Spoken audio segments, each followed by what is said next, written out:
The prison cafeteria went silent so fast you could hear trays stop clanging. Captain Henderson stood frozen, sweat visible on his forehead, looking at Mike Tyson, who had just spoken words that everyone in the room had heard clearly. The other guards stood motionless, uncertain what to do. The inmates watched, holding their breath. 1 week earlier, Mike had walked into this prison trying to keep his head down and do his time quietly. But Captain Henderson had other plans. Now, to understand how 1 week of targeted harassment led to a confrontation that left a prison captain speechless in front of everyone, we need to go back to the beginning of Mike's first week. Before we get to that moment, if you're enjoying these untold Mike Tyson stories, we post new videos every single day, so hit that subscribe button and don't miss out. It was 1992, early in Mike Tyson's sentence. He was 25 years old, trying to adjust to a reality that still felt surreal, prison life, with all its rigid rules, hierarchies, and daily routines that defined every moment. Mike had been processed through intake, photographed, fingerprinted, given his orange uniform, assigned his inmate number, and escorted to his cell in C Block. The walk through the facility had been strange, other inmates watching him, some recognizing who he was, guards maintaining order but clearly aware they had someone famous in their custody. His cell was small, 8 feet by 10 feet, a metal bunk bed bolted to the wall, a small metal desk and chair, a toilet with no seat, a tiny sink. Concrete walls painted institutional gray, one small window with bars, too high to see through properly. Mike was organizing the few personal items he'd been allowed when he heard footsteps approaching in the corridor. Heavy boots, purposeful stride. A man appeared at his cell door. White, probably late 40s, gray hair cut military short. He wore a corrections officer uniform with captain's bars on his shoulders. His face was hard, lined from years working in the system. "Tyson," the man said, not a question, a statement. Mike turned to face him. "Yeah. I'm Captain Henderson, head of security for C Block. You're in my house now." "Understood," Mike said calmly. Henderson stepped closer to the bars. "Let me make something very clear from the start. I don't care who you were outside these walls. I don't care how many fights you won or how much money you made. In here, you're just another number. You're inmate 922,335. That's all." Mike nodded. "I get it." Henderson's eyes narrowed. "You get it? You call me Captain Henderson, not man, not boss, not anything else. Captain Henderson, every time, understood." "Yeah, I understand, Captain Henderson." Henderson stared at him for a long moment, as if waiting for Mike to show attitude or resistance. When Mike just looked back calmly, Henderson turned and walked away without another word. Mike sat on his bunk, the thin mattress barely cushioning the metal frame beneath. Stay calm, he thought, first day. Don't let him get to you. The next morning, Mike woke to the sound of cell doors opening electronically, the metallic clanging echoing through the block. Morning count, then breakfast. He joined the line of inmates heading to the cafeteria. The routine was simple: line up, get your tray, receive your food, find a seat, eat, return your tray, leave.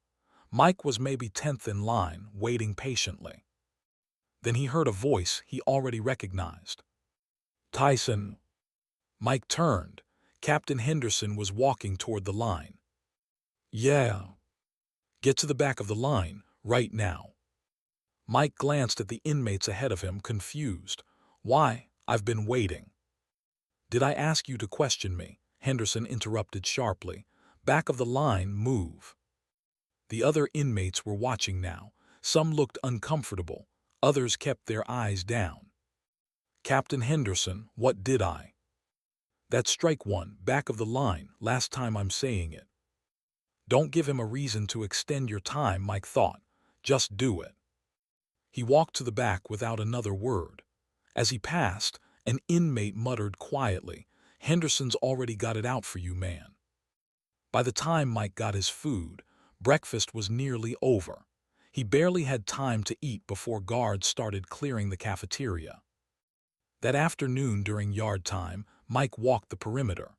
The yard was maybe 50 yards square, surrounded by high concrete walls topped with razor wire.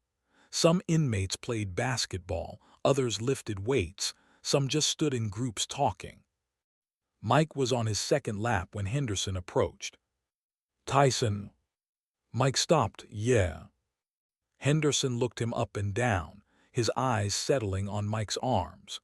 Even in the prison uniform, Mike's physique was obvious, heavily muscled from years of professional training. "Your arms are pretty big," Henderson said. Mike wasn't sure where this was going. "Okay. I don't want you using that size to intimidate other inmates. No flexing, no showing off. You understand?" Mike stared at him. "I'm just walking, Captain. I'm telling you now before it becomes a problem. I'm watching you, Tyson.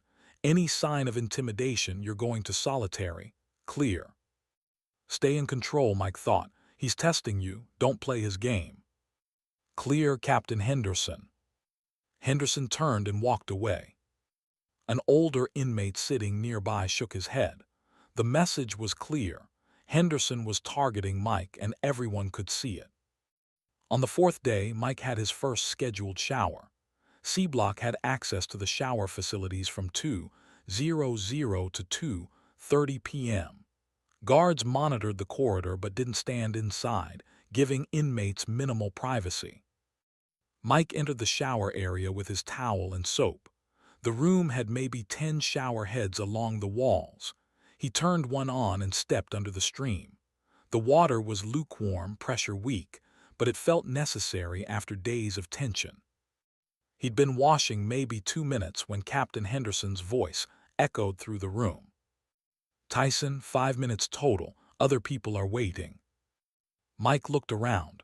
3 other inmates, 6 unused shower heads, nobody waiting. "I just started, Captain," Mike called back. "5 minutes, I'm timing you." Mike washed quickly. 3 minutes later, Henderson's voice came again. "Time's up, Tyson, out now." Mike still had soap in his hair. "Captain, I need to rinse." "Out now, or it's a disciplinary write-up." Don't let him add time to your sentence, Mike thought. Just get out. He turned off the water, grabbed his towel, and left still covered in soap. As he walked past Henderson in the corridor, the captain had a slight smirk on his face. On the 5th day, Mike went to collect his commissary order. He'd submitted a request days earlier: decent soap, instant coffee, candy bars, writing paper. Small things that made life tolerable. He stood in line at the commissary window. When his turn came, the inmate worker checked the list and looked confused. "Tyson, right. 922,335. "Yeah." The worker checked again, then looked in the back. He returned shaking his head. "This is weird. Says you had an order, but it's not here. Shows as lost." "Lost?" Mike said. "How does that happen?" The worker shrugged helplessly. "Don't know, man. You'll have to reorder." "That takes another 3 days, Mike said. "Yeah, sorry." Mike noticed Captain Henderson walking past in the corridor, close enough to have heard. As Henderson passed, he glanced at Mike with the briefest smile before continuing. He did this, Mike thought, but stay calm, stay calm. The 6th morning started with another cell inspection. Mike heard boots in the corridor, and Captain Henderson appeared with another guard. "Inspection, Tyson, step back." Mike moved to the back of his cell. Henderson entered, checking under the bunk, opening Mike's locker, running his hand along the shelf. Everything was in order. Mike had been careful. Henderson picked up one of Mike's books and flipped through it, then tossed it carelessly on the bed. "Your bunk's not tight enough," Henderson said, "and this area's dusty." He ran his finger along the desk. "Look at that." Mike looked at the bed. He'd made it carefully that morning. The desk wasn't dusty. "It's clean, Captain." Henderson turned to face him. "Are you arguing with me about your cell condition?" Don't lose control, Mike thought. That's what he wants.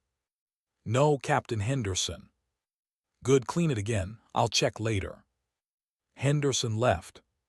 That evening, Mike joined the dinner line.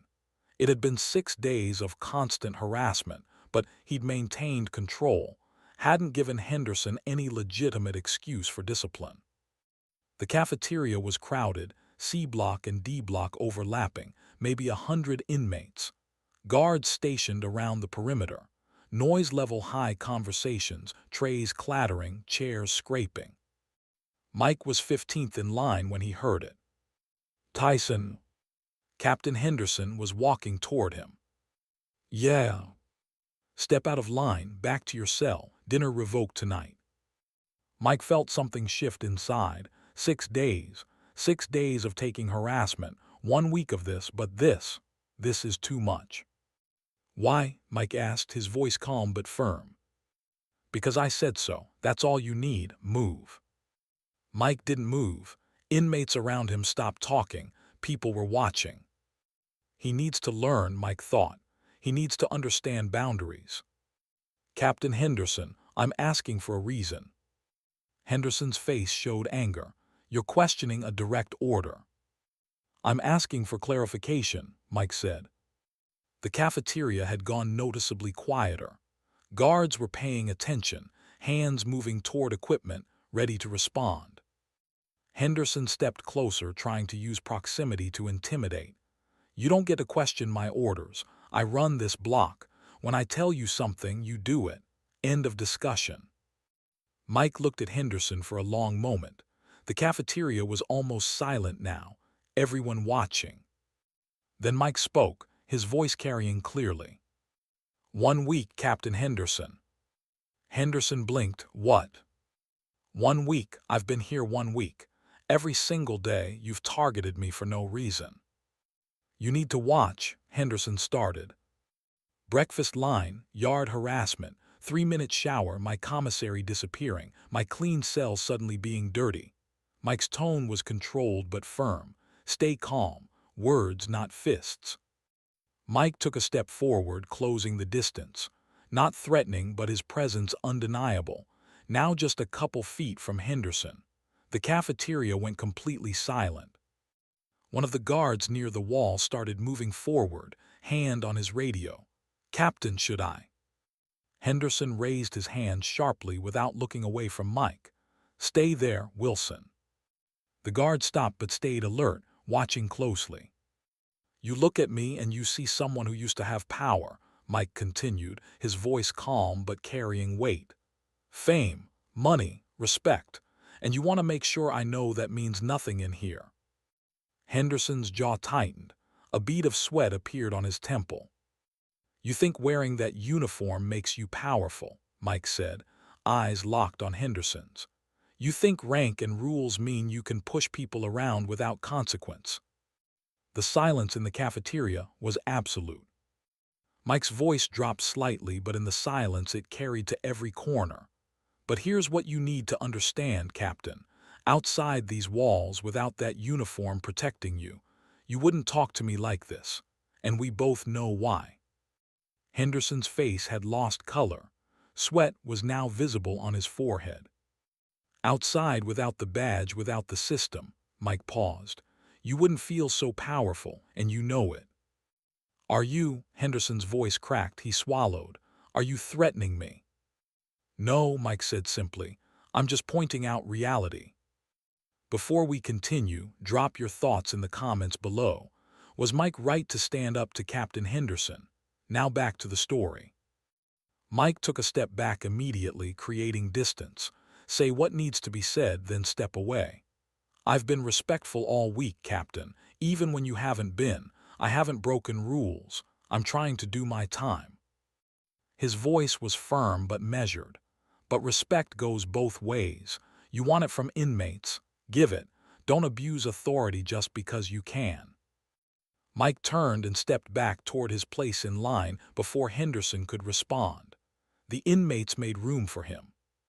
Henderson stood frozen, his mouth open but no words came. His face showed humiliation and anger. The guard named Wilson spoke quietly. Captain, "What do you want us to do?" Henderson's hand was trembling slightly. He looked around, at the watching guards, at the watching inmates, at Mike's back as he stood calmly in line. Finally, barely audible, "Nothing, let him get his food." He turned and walked out of the cafeteria, his footsteps echoing in the silence. As soon as Henderson was gone, the noise level gradually returned. Inmates started talking again, processing what they'd witnessed. Several near Mike showed respect. One muttered, "That took guts, man." Mike got his tray, found a seat, and ate quietly. His hands were steady, but inside he was still processing. You kept control. No violence, no real threats, just truth. After that night, Captain Henderson's behavior changed completely. He still did his job, inspections, supervision, security, but he never targeted Mike again, never singled him out. He treated him like other inmates, fairly, by the book. The other guards noticed. Some seemed relieved. They started treating Mike more normally. And the inmates? The story spread through the facility within hours. By morning, other blocks had heard versions. Mike Tyson had stood up to Captain Henderson publicly, had called him out, and Henderson had backed down. Mike Tyson entered prison trying to do his time quietly, but Captain Henderson, head of C-Block security, had other plans. For 1 week, Henderson targeted Mike with constant harassment, sending him to the back of lines, restricting shower time, making commissary orders disappear, conducting fake inspections. Mike stayed calm through all of it, controlled his anger, didn't give Henderson legitimate reasons for discipline. But on day 6, when Henderson tried to revoke Mike's dinner for no reason in front of a crowded cafeteria, Mike had had enough. In front of 100 inmates, Mike confronted Henderson, listed every harassment, made the pattern clear. Then Mike said what everyone was thinking: outside these walls, without that uniform, you wouldn't feel so powerful, and you know it. Henderson stood speechless. Mike stepped back immediately, got in line, ate his dinner. Henderson left.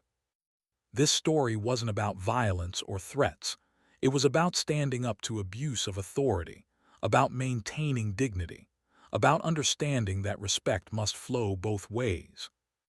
Henderson learned that a uniform gives authority, but not the right to abuse it, and that sometimes speaking truth calmly is more powerful than any threat could ever be.